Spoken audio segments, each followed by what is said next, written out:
Yo, what up today? Let me make sure the clock is running. Just me today. Rocco is still at the computer selling stocks. He's still hitting the button.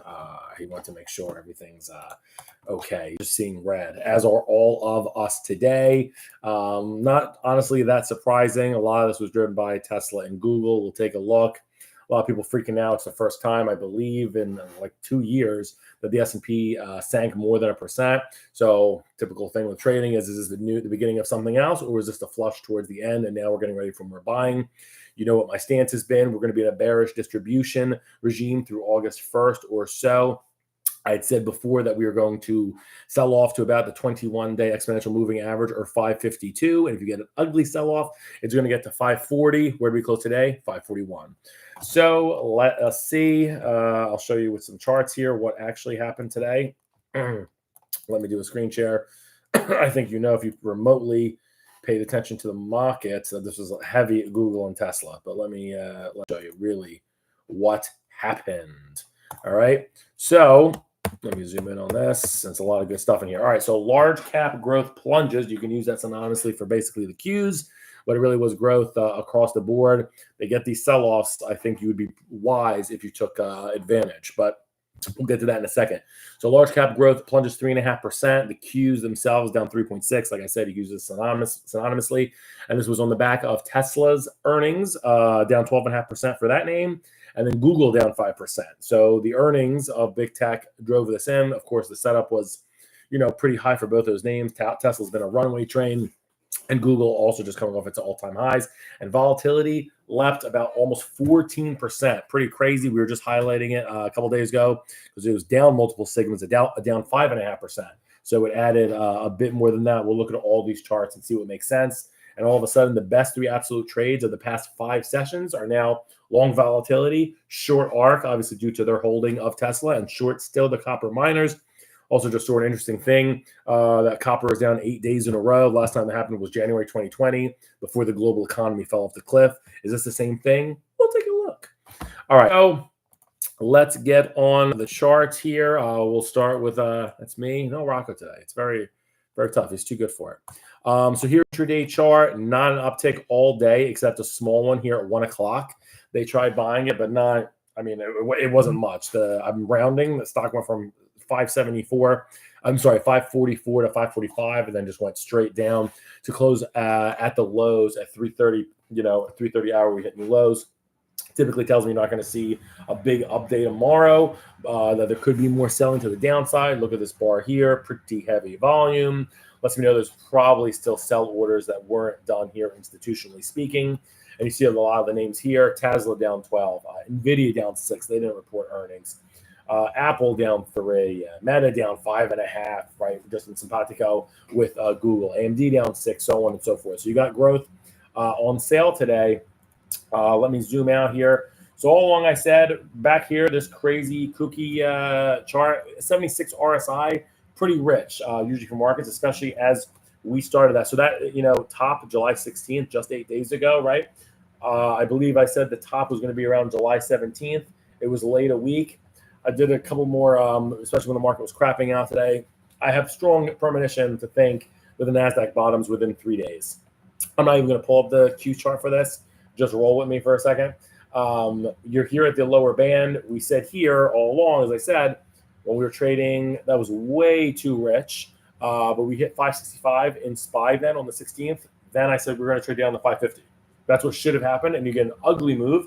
It's going to go where? To the absolute lower band, which is right around 538, 548. I rounded. I did it differently based on Fibonacci retracements, 3-month lows, different kind of levels like that. And it got me right around to 540. We're at 541. That being said, though, as I do work with cycles, 15 to 18-day cycles, I don't think it's done yet. Typically what happens when the market does this. So I was looking for a 2 to 3 week sell-off, but it did in about a week and a half. So then what? It's going to chop around and probably, in my opinion, try to regain that 550 level before we go to new highs. But that's in more end of August time frame. That hasn't changed. I think literally I said mid to late-ish August. So nothing here. And to be honest, if the market wants to shake out even more weekends, you would have similar price action to April. I do a lot of stuff also with stochastic momentum mix. I love it. You can look it up for yourself what it is, but I use a lot to compare environments, which is sometimes can be a silly thing, but it lets me know the momentum and sentiment kind of all combined in one. And we're technically very similarly trading to where you were in mid-April. And then we flushed out less than a week later, less than 5 sessions later. And then we continued going lower. I mean, continued, recovering. So this may want to close ground and get closer to the 200-day moving average by about 30 points. It's what we did here in April. I'm not taking a ton away from December because that was 52-week lows. And obviously, when you're just coming off of all-time highs, different environment. But if you do want to eclipse and get closer to about 30 points of the 200-day, similar environment to what it did in April, I'm seeing many signs that would take you down to 30 points. So 30 points, yeah, so about 525. That would surely, I just called you guys Shirley. That would definitely shake out some weak hands if folks saw that. So let's see. So I still think it's going to hold right around here, but you could potentially get a really ugly flush to 525. I don't think so. I think it's going to base around here, hold around that 5,400 level in SPY, and try and carve out a way to get back towards, that 550 to 553 level. Okie dokie.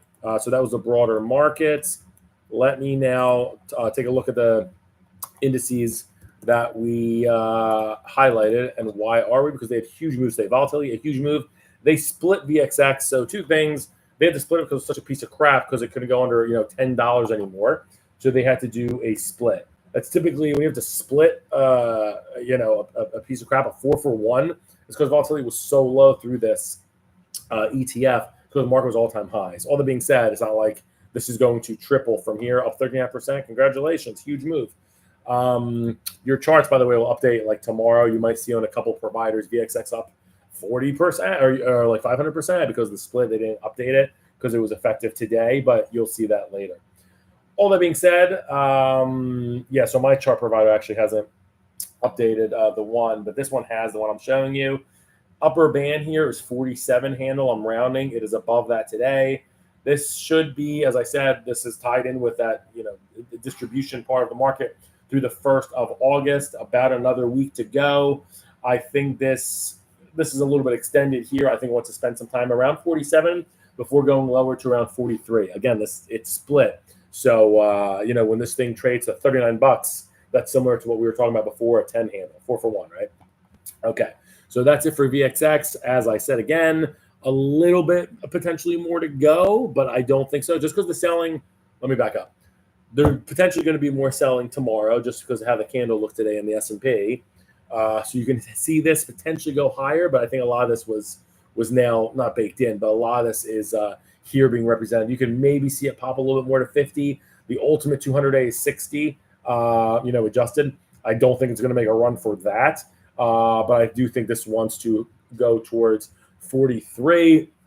And as I said, I'm looking at 39 for August. All right, so 10-point slip. All right, other indices or other markets today. So the only other thing that was up today was utilities. So totally risk-off day. They bought volatility up 13.5% or so. And then utilities up 1.1.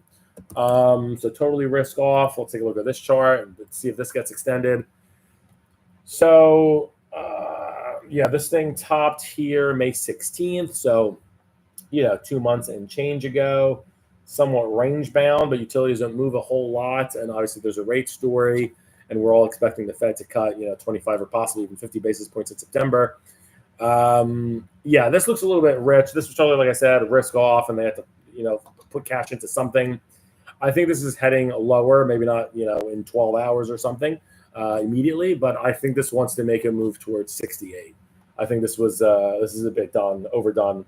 I think this moves towards right where my cursor is, like right around here, technically, putting in 1 month lows. All right, let's look at the chart that, people are technically, not specifically this ticker, but it's large cap growth. We actually highlighted this last week, I believe, or 2 weeks ago. So we're going to use this for large cap growth. It's very similar to the Qs, but the Qs technically didn't put in a multiple sigma move lower today, at least not through my data provider. This one did. So we're looking at large cap growth. This is going to be heavy on Tesla, obviously, and Google. Let's take a look. Immediately, I see that we hit all-time highs, and that's when we were featuring it on July 10th when it traded 107. I think I said this was in nosebleed territory.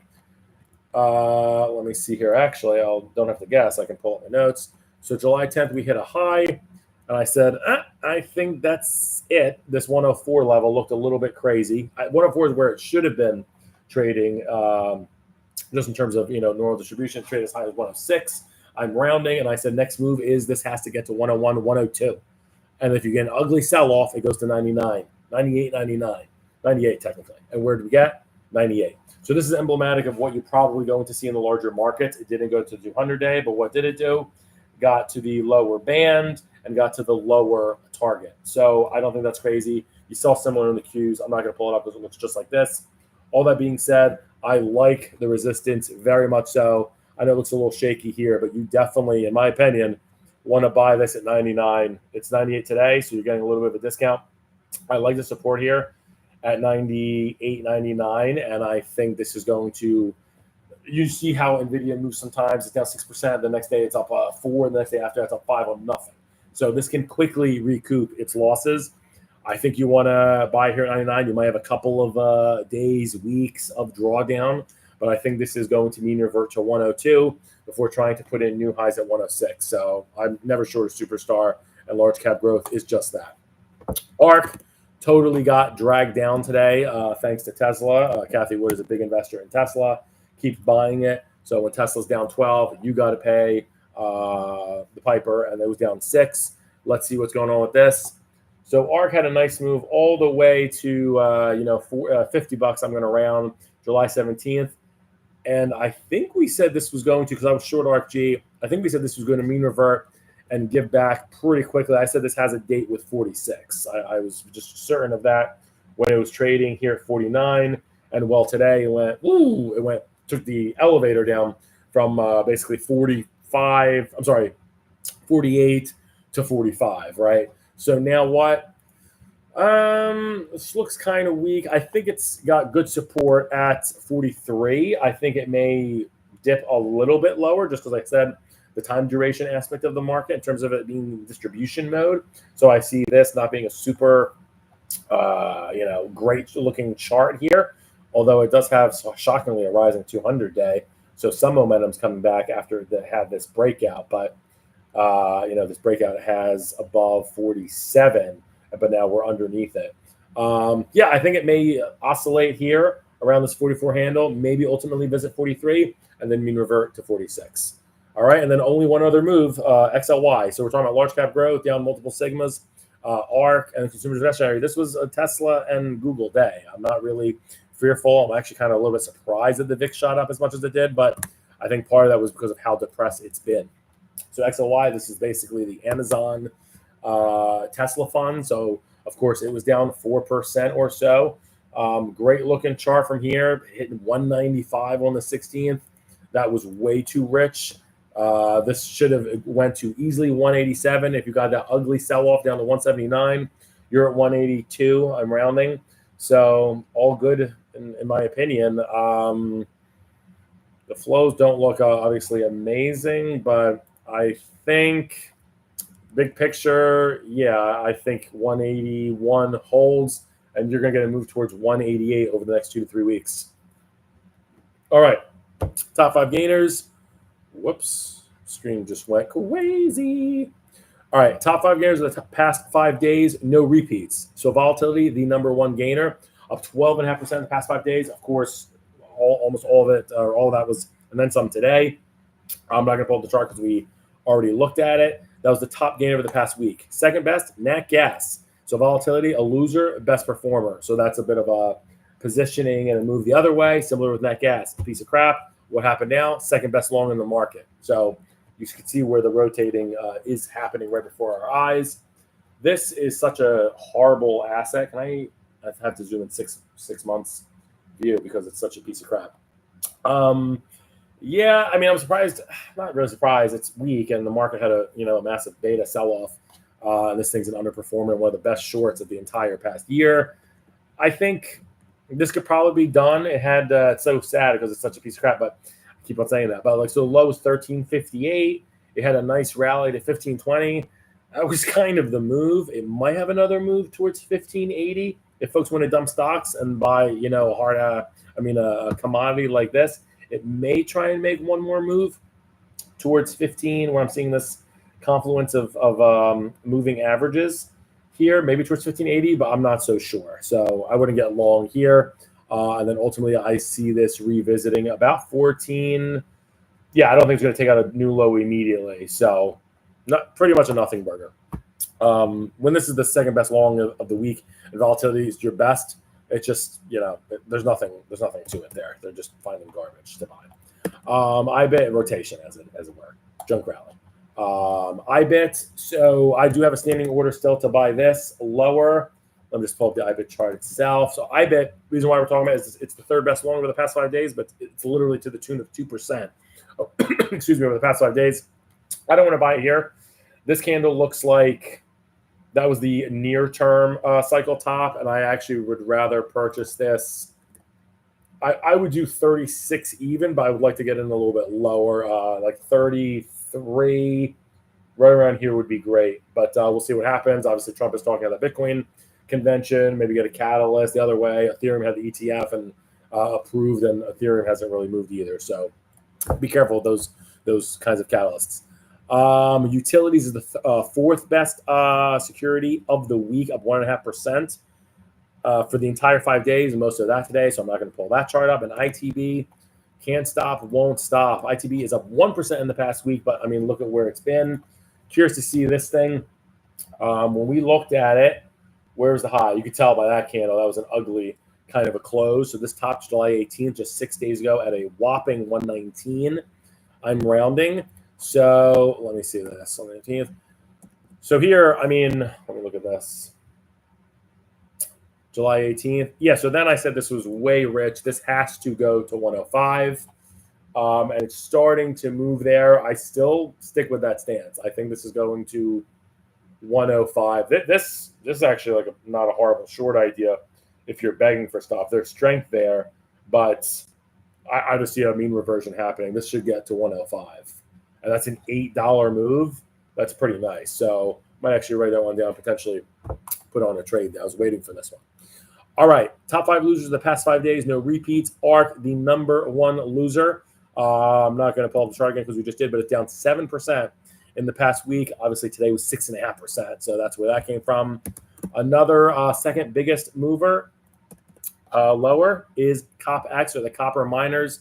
This is definitely correlated to copper itself. Like I said, I haven't seen such weakness in this since Jan 2020, before the world economy fell off the map.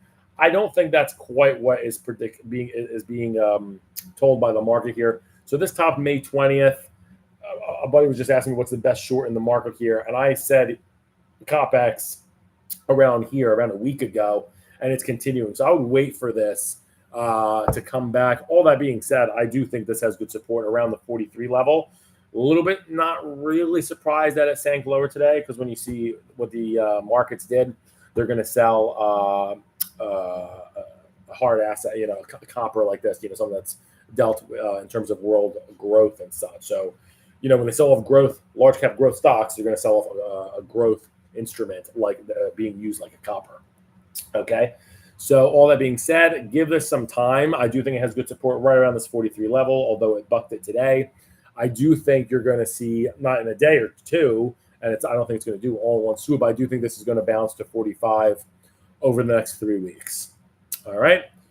ARK F, it's pretty interesting. I just wanted to put the bifurcation of seeing an IBIT up and then ARK F down. There's obviously different reasons. She does have Bitcoin in this, but there's also other fintech firms, which is also interesting because regional banks are crushing it. Hit a 52-week high today. They did reverse and close lower, but they carry a new 52-week high today.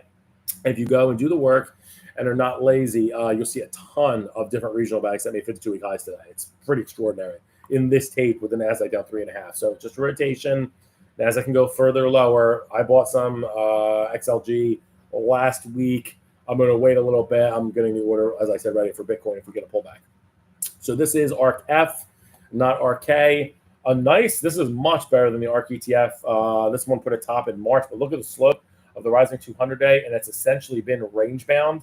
It's a big range for a $27 stock, but this thing's technically done nothing since that March. I mean, it's just range bound. It's got this 31 to 26. I know there's a massive handle, but it had huge growth here, especially off the lows from last October. So now what? This was quite a big move today, down almost 5%. I think it might want to go a little bit lower, but only towards 27 even. So not a ton more, maybe another percent to go. And then I think you're going to get a mean reversion pop towards 28-ish, again, over the next 3 weeks or so. The ARKF is the third worst name of the past week. It's tied with uranium for losses of the past week, also down 5.6%. Today it was down 2.8. Uranium still, we're looking at it here. I think I was recommending potentially buying it or keeping an eye on it. Similar cycle here in terms of like the markets.